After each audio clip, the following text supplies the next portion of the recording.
Between the first reading and the gospel, we heard it 2 different times. Hear, O Israel, the Lord our God is Lord alone. You shall love the Lord your God with all your heart, your soul, your mind, your strength.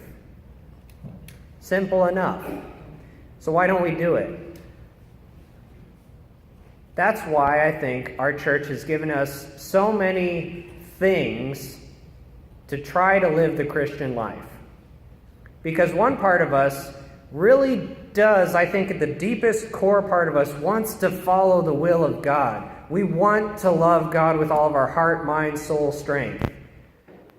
But then there's that other stubborn heart that keeps saying exactly the opposite, that keeps dragging us towards a whole different direction.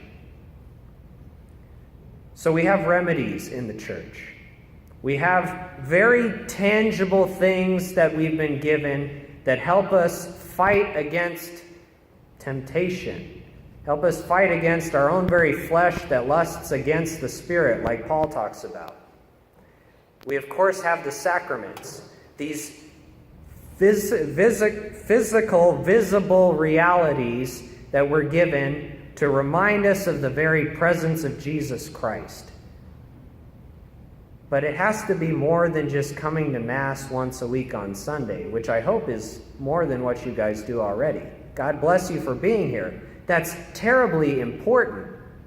But if that's the only thing we do during the week, then it's like putting a drop of bucket in a boiling pan. It's just going to all evaporate out.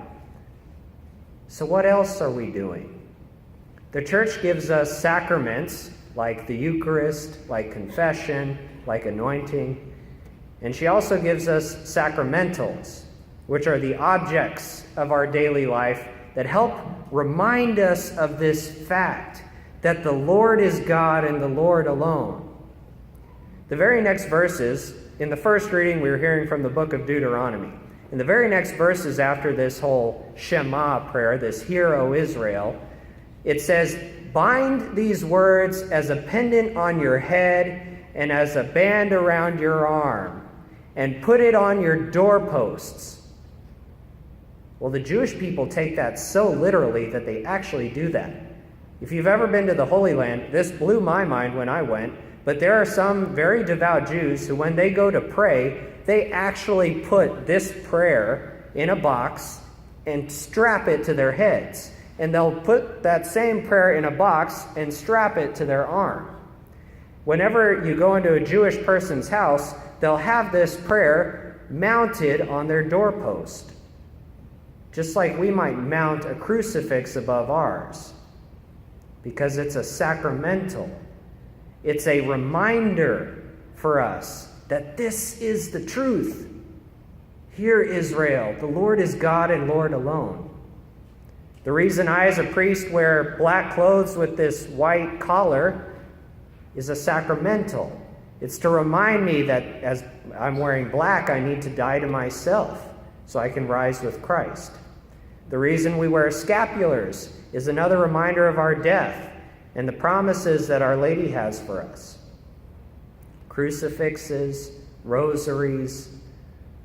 We carry all of these things around us, maybe a cross around our neck, because we need constant reminders, because it's so easy to forget.